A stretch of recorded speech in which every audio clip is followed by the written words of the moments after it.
Assalamualaikum warahmatullahi wabarakatuh.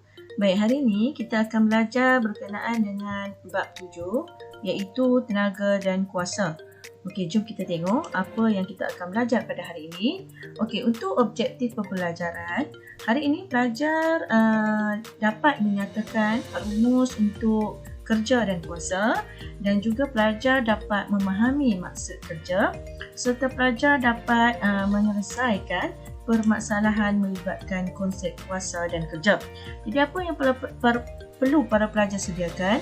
Okey, yang pertama ialah kalkulator, yang kedua adalah buku ataupun kertas contengan, iaitu dan seterusnya adalah pemadam, pen ataupun pensel. Okey, ini adalah bahan-bahan yang perlu pelajar sediakan sebelum kita memulakan kelas kita pada hari ini. Okey, jom kita tengok yang seterusnya. Okey, sebelum kita teruskan kepada pengiraan, kita tengok dulu apa itu maksud kerja. Okey, jadi kerja ini adalah didefinisikan sebagai hasil darab daya iaitu dalam unit F dan sesaran dalam unit S dalam arah daya. Dan dia punya formulanya yang perlu pelajar perlu ingat adalah W sama dengan F darab dengan S. Ini adalah rumus untuk kerja. Okey, jadi ini adalah rumus yang perlu para pelajar ingatlah. Okey, yang kedua adalah sesaran. Okey, apa tu sesaran? Sesaran ialah jarak yang dilalui mengikut arah yang tertentu. Sesaran ini sebenarnya adalah jarak yang kita lakukan untuk melakukan kerja tersebut. Okey. Dan F ni apa? F ni adalah daya yang diperlukan untuk melakukan kerja tersebut. Okey. Jadi 1 joule kerja dilakukan apabila daya 1 Newton digunakan untuk menggerakkan objek sejauh 1 meter dalam arah daya tersebut, iaitu unit untuk 1 joule sama dengan 1 Newton meter. Okey, maksudnya untuk melakukan kerja, kita memerlukan daya sebanyak 1 Newton untuk jarak 1 meter. Okey, di mana dia menggunakan rumus W sama dengan Fs, iaitu F ini adalah daya yang kita perlukan untuk melakukan kerja tersebut. Dan juga S ni adalah jarak sepanjang kerja yang kita lakukan. Okey, jadi unit untuk F ini adalah N, manakala unit untuk S sesaran ni adalah dalam unit meter. Jadi kerja sama dengan Newton meter ataupun dia juga boleh diukur dalam unit joule. Okey, ini adalah rumus untuk kerja. Okey, baik, yang seterusnya kita tengok. Okey, momen daya dan tenaga merupakan dua kuantiti fizik selain kerja yang diukur dalam unit Newton meter. Selain kita menggunakan kerja yang menggunakan unit Newton meter, okey, momen daya juga dan juga tenaga menggunakan unit yang sama iaitu Newton meter juga. Maksudnya momen daya juga memerlukan sesaran dan juga daya. Tenaga pun sama juga untuk tenaga ni dia memerlukan daya dan sesaran. Jadi unit dia istilah dalam unit Newton meter sama seperti kerja. Okey, sama seperti unit kerja. Okey. Jadi unit yang lebih besar juga seperti kilojoule dan megajoule juga digunakan dalam pengukuran kerja. Okey. Okey, baik, yang seterusnya. Okey, ini adalah seorang perempuan digunakan untuk mengangkat beban yang berat. Okey, ini adalah kaedah untuk mengangkat beban dengan betul lah, untuk mengelakkan daripada tulang belakang kita menjadi rosak ataupun sakit. Okey, jadi beban ni berat untuk objek ni adalah sebanyak 20 Newton. Okey. Dan daya yang diperlukan untuk mengangkat beban ni sebanyak 20 Newton ni juga adalah sebanyak 20 Newton. Iaitu daya yang melawan daya tarikan graviti lah. Jadi dia perlukan daya yang sama dengan berat objek tu, barulah kita mampu untuk mengangkat beban tersebut. Jadi Untuk aktiviti hari ni kita buat dalam bentuk jadual yang seperti ni untuk kamu lebih faham. Jadi daya yang diperlukan adalah sebanyak 20 Newton dan arah daya tu kalau kamu tengok dia arah menegak. Okey. Dia arah menegak dan sesaran dalam arah daya ni diberikan adalah sebanyak 1 meter. Okey. Dalam 1 meter. Jadi kita menggunakan rumus yang tadi yang diberitahu tadi, W sama dengan Fs. Jadi kita masukkan maklumat yang diperolehi. Okey. Daya F dia adalah 20 Newton dan jaraknya adalah 1 meter untuk S sesaran ni.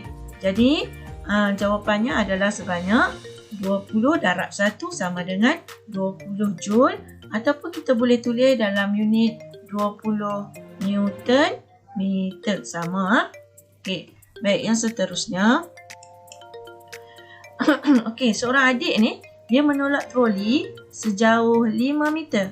Okey, dengan daya 10 Newton. Jadi jom kita masukkan dalam rumus yang kita belajar tadi. W sama dengan F darab S. Okey, F tu adalah 10 Newton. Daya dia adalah 10. F-nya daya. S-nya adalah 5 meter. Okey, jarak yang kita lakukan semasa kerja tu adalah 5 meter. Jadi 10 darab 5 sama dengan 50 Joule ataupun boleh ditulis juga sebagai 50 Newton meter. Samalah.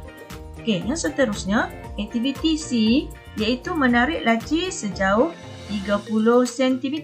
Okey, dengan daya 2 Newton.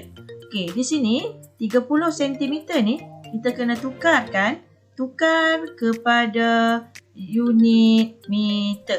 Kita tukar kepada unit meter. Tukar kepada unit meter.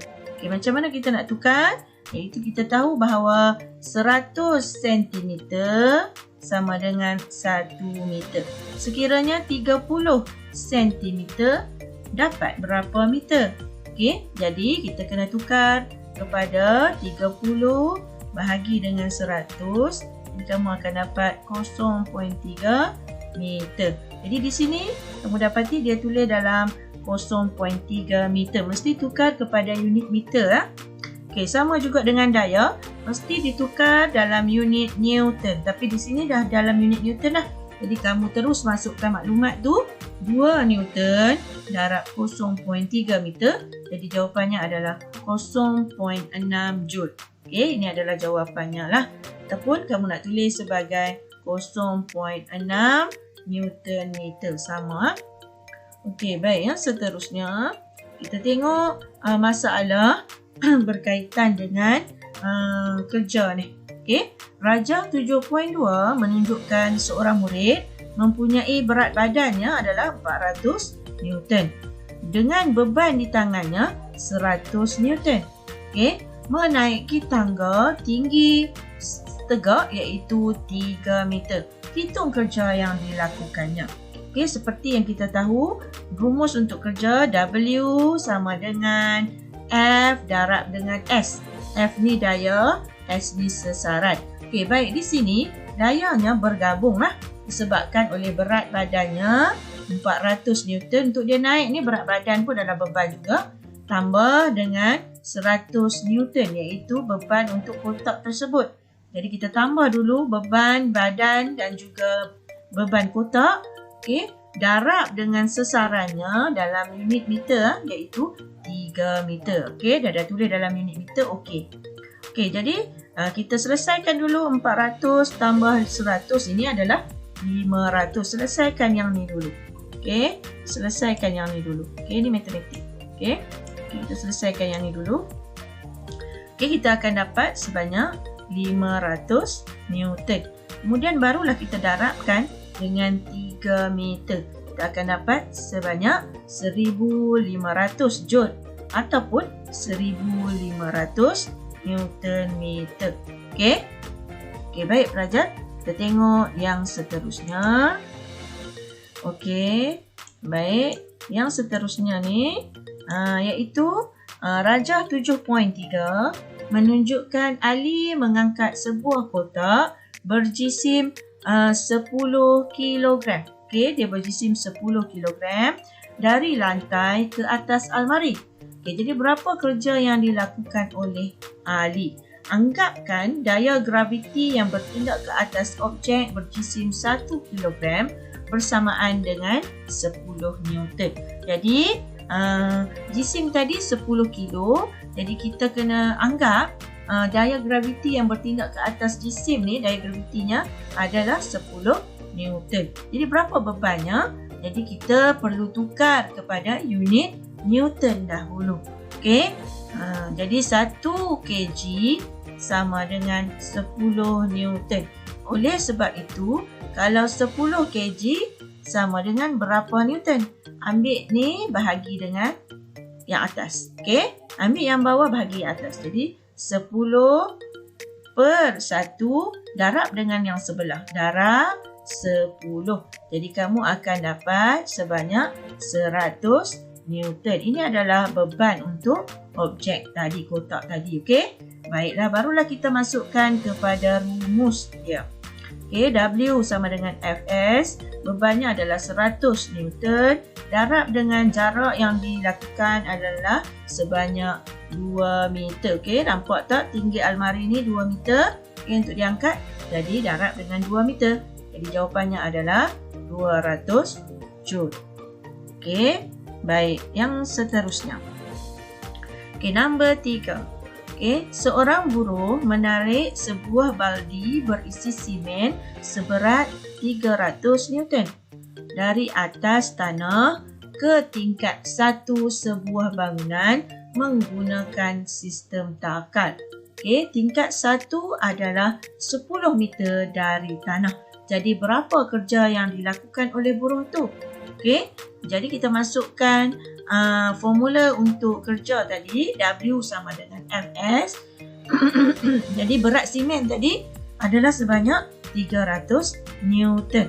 Okey, darab dengan 10 meter. Okey, dia punya jarak dia tingkat 1 tu. Jadi jawapannya adalah sebanyak 3000 Joule. Okey, kita dah belajar habis. Terima kasih untuk belajar. Okey, dan untuk kelas yang seterusnya, untuk tajuk 7.2 iaitu tenaga keupayaan dan tenaga kinetik, pelajar-pelajar juga diminta untuk menyediakan kalkulator, pen dan juga kertas contengan kerana kita akan mengira bersama-sama. Okey, sehingga kita berjumpa lagi. Assalamualaikum.